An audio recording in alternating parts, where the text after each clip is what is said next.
Good afternoon. I'm going to take a little bit of time and talk about glass mesh reinforcement boards. Robert touched on it previously in his overview of cement boards, but I guess I've got to preface the talk in that I'm going to be talking a lot about what goes on in North America, primarily the United States and Canada. And there, everything is typically put on wood studs or metal studs, metal profiles is what is done there. There's so much more plasterboard sold there, not a lot of concrete block, not near the amount of concrete block and clay brick and things like that sold in Europe. So this is a small industry compared to the plasterboard market, but I'll talk a little bit about the evolution of the products and spend quite a bit of time talking about applications.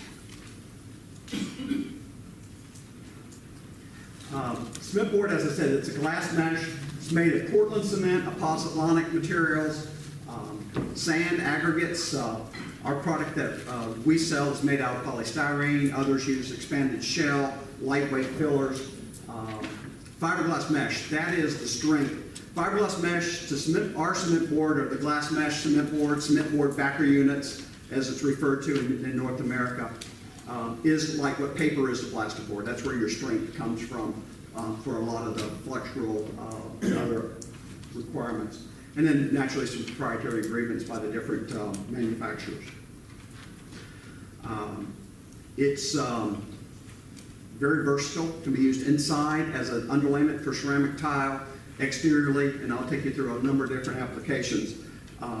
And it's governed by ASTM 1325 in the U.S., and which would cover the flexural strength, nail pull, freestall, a lot of different physical properties that would be required for the product to meet. A little bit about the evolution. The product was invented in the mid-1960s by the name of Paul Dinkle. He invented the first product called Wonderboard. And in the U.S., typically you would have wood studs in a bathroom, and you would put up what we call metal lath and mud and lath, or metal lath and a mortar or cement mortar. And in an effort to speed up construction, he invented this product, and it basically replaced all the metal lath and mud applications. There's still a little bit of that use, but primarily that's the purpose of this. So it's an underlayment for ceramic tile first and foremost, and it can be used on the walls and the floors and different things like that. Take you through some of the different products over there. It's like most of it's on edge configuration. As I said, the original product has an open mesh that you can use. Available in 3-foot lengths or 900 millimeter width, in various lengths, but the primary width and length used in the United States is 3x5 for the inside, because the bathtubs are 5 foot long, and you go up 3 foot, and then 3 foot on the end, and 3 foot, 2 boards on the long end up to twice. And the open mesh allows for no taping. The next product that came along was available in 4-foot widths too, and it's got a coated cement edge. It is made primarily in 3x5 and 4x8 for exterior applications. The next one was a wrapped edge, and this one uses the polystyrene boards, the product that we actually make, but it also, the wrapped edge allows for faster installation close to the edge. This is going to start showing you some of the pictures of where it's used. On this one, we make a product that we actually, and Robert referred to it as a glass veil and fiberglass mesh together to give a smoother product. Very similar to what we would consider a fiber cement would look like.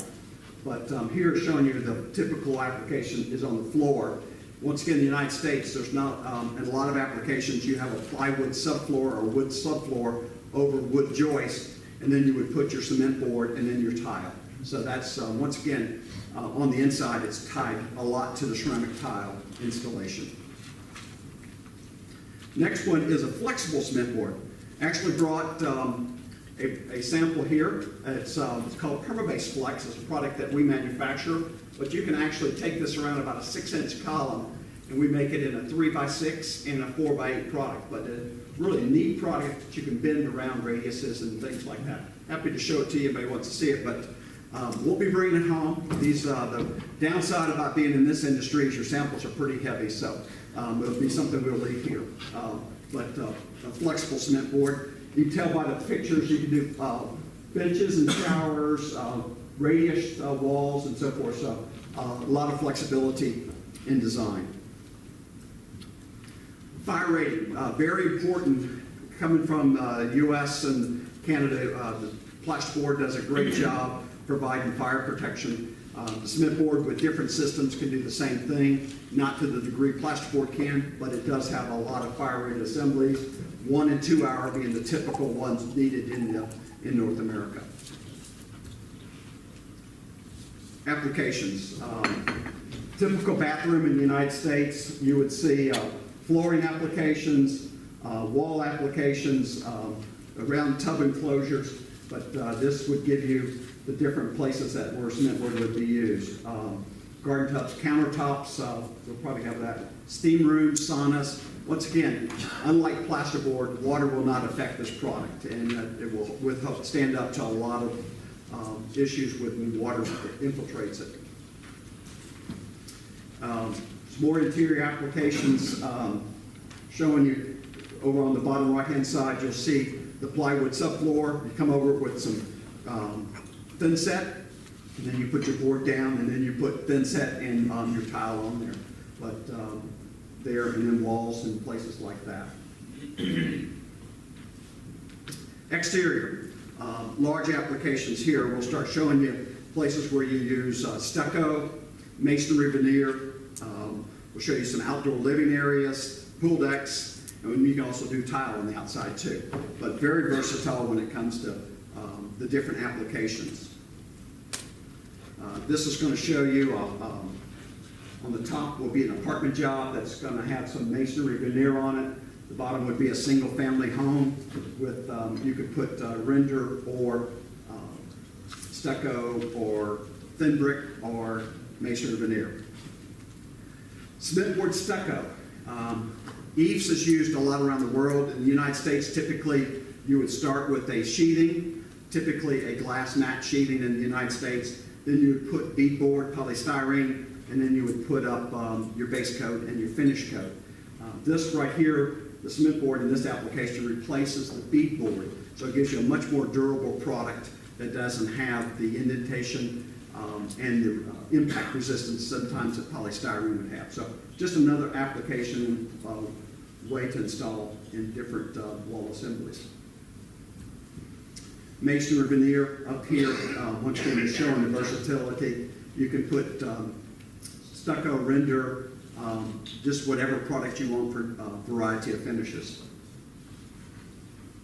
Some cement board projects. This project in North Carolina shows you have brick on the bottom, then you would put your cement board and put the stucco and the finish over that, so you would get a very durable finish and a lot of flexibility. Once again, this house shows you the cement board goes up, you treat the joints, come on over it with the a thin set, and you put your masonry veneer up there. Commercial. Interesting thing about this job, on this job I think they had a masonry veneer, a thin brick, and stucco. So you can basically put up one substrate and put any finish you want, once again for versatility as you for your installation. Our cement boards have exterior warranties. Most everybody that makes it has warranties for both interior and exterior uses. Once again, very strong and very durable product. Pretty neat. Big trend in the United States, outdoor kitchens. So basically, instead of using kitchen would typically use finished plywoods, you basically would put cement board as in place of plywood, and then you'd put, once again, ceramic tile, thin set and stone, brick, whatever. Exterior porches, it lends itself very well to be putting finishes on that as an underlayment. Internationally, down in South America, Uruguay, when you now move to other parts of the world, cement-based construction is much more desirable as opposed to a gypsum-based. And what we found as we move there. Easier to sell and to sell this in panelized construction than to sell plasterboard. But here's a nice look at that. Hotel in Italy, once again versatile. Come in, use it over steel studs, and then put your plaster, and it looks like a typical installation in the countries that people would see.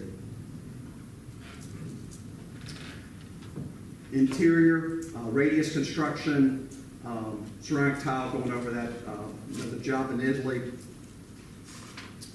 Finland, customer up there using it under a rain screen type system, but a lot of remodeling. You go over existing finishes or different concrete block in different places to do retrofits on facades.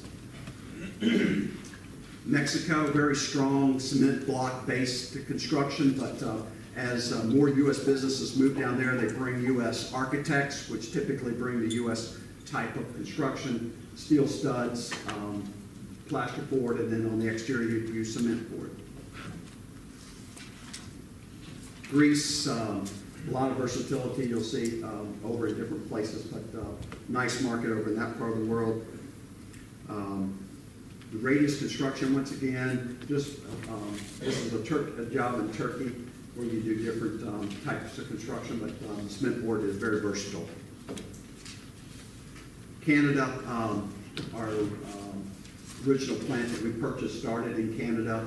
A lot of rain screen construction, very cold climate, so they build in different ways to do the facades and the exterior walls, but a lot of technology goes into that. I think I alluded earlier to the different mixed finishes, and you'll see on this job, this is in Tremblant, right outside of Montreal.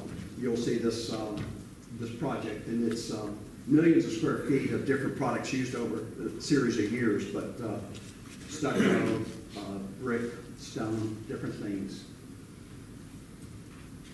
Roofing, nice new application being generated by a few people. Can come here. In the United States, there's a large market for plasterboard on roofs for thermal breaks and thermal applications, but also imagine a paper mill. The amount of moisture goes out of a paper mill on a roof. You'd want something that would be naturally impervious to water, cement board, and places where you need a high performance product. You can use it as an underlayment.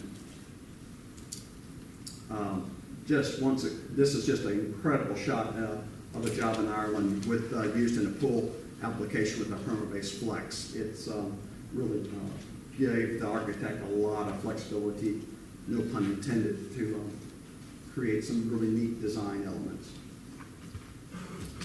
And I'll close, got a lot of information, nationalgypsum.com, permabase.com, a company that we've purchased as Unifix. We do a lot of export trade out of unifixinc.com out of Canada, but or you can get some information, all of this on the website out there. With that said, I'll open it up for discussion and questions. Anybody have any questions?